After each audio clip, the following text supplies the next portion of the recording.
అతి తక్కువ ఖర్చుతో తల్లిదండ్రులవ్వాలనే మీ కలను నిజం చేస్తోంది Rohit test tube baby centre Khammam.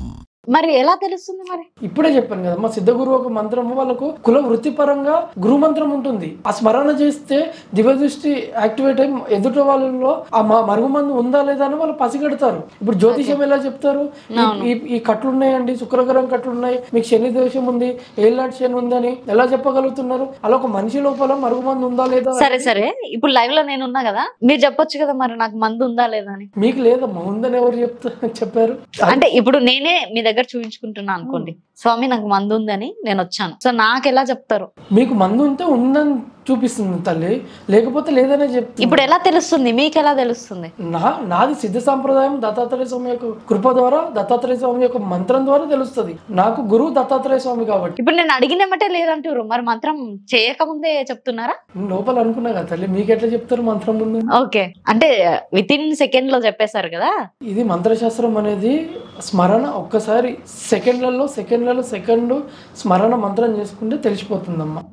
అది మంత్రం మీరు ప్రాక్టీస్ చేస్తే అది ఎలా ఉన్నదో మీకు అర్థమవుతుంది. ఇప్పుడు మొత్తానికి అయితే నాకైతే మందు లేదు కదా, అంటే నేను వేరే దగ్గరికి వెళ్తే ఉందన్నారు, మరి లేదు లేదా? మాకైతే లేదన్నా చూపించింది భగవంతుడి దయ వల్ల.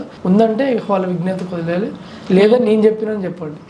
ఓకే, డెఫినెట్ గా అంటారు. ఇప్పుడు తలరాతలు ఎంతవరకు నిజం, ఎంతవరకు అబద్ధం? తలరాత అనేది ముందు పూర్వజన్మ యొక్క కర్మ చేతనే మన యొక్క ఈ జన్మ తలరాత ఉంటుందని మనం తెలుసుకోవడం జరిగింది. పూర్వజన్మలో మంచి చేస్తే ఈ జన్మలో మంచి జరుగుతుంది. మానవ జన్మ ఎత్తిన తర్వాత ఎవరు అయినా కూడా పర్ఫెక్ట్ ఉండరు తల్లి. ఆది శంకరాచార్యులు అంతటి వారు కూడా కర్మని జరిగింది.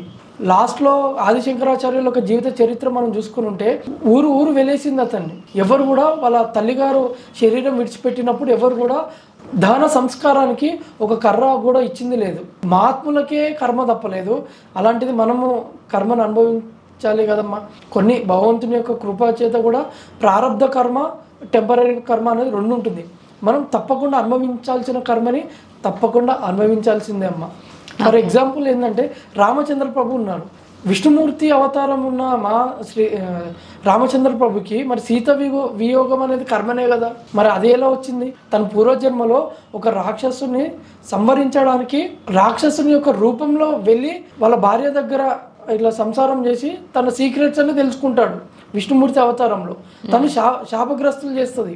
వచ్చే జన్మలో భార్య మీకు దూరం అవుతుందని చెప్పేసి విష్ణుమూర్తికి శాపం ఇచ్చడం వల్ల ఆ కర్మ ఈ జన్మలో అనుభవించాడు ఆ శ్రీరామచంద్ర ప్రభు. అంత మహానుభావులకు కూడా కర్మ తప్పలేదు తల్లి. మనం ఎంత చెప్పండి, సిద్ధంగా ఉండాలి, కర్మ అనుభవించడానికి సిద్ధంగా ఉండాలి. అసలైన అదృష్టవంతులు ఎవరంటే బాగా కష్టాలు వచ్చిన వాళ్ళే. వాళ్ళు ఈ జన్మలో వాళ్ళ దరిద్రాన్ని తీసేసుకుంటున్నారు, కర్మని తీసేసుకుంటున్నారు, పాపాలను కడిగించుకుంటున్నారని అనుకోవడమే. మనం ఎప్పుడు చాలామంది నాకు 100 కోట్ల ఆస్తుంది, 50 కోట్ల ఆస్తుంది, నేను అదృష్టవంతులు అనుకునే వాళ్ళు కూడా వాళ్ళ పుణ్యాన్ని వాళ్ళు ఖర్చు చేసుకుంటున్నారు. ఇది అర్థం చేసుకోవాలి. ఒక సిద్ధ గురువులు, సిద్ధ పురుషులు అమ్మవారిని స్మరణ మాత్రం చేత 100 కోట్లు ఇమ్మీడియట్గా వస్తాయి. కానీ వాళ్ళు మా మంత్రశక్తిని ఎందుకు ఉపయోగించుకుంటలేదు? వాళ్ళు చేసిన పుణ్యాన్ని వాళ్ళు అనుభవింపజేయాల్సిన అవసరం లేదని వాళ్ళకి తెలుసు. అందుకనే ఎవరైనా కూడా కర్మను అనుభవించాలి తల్లి.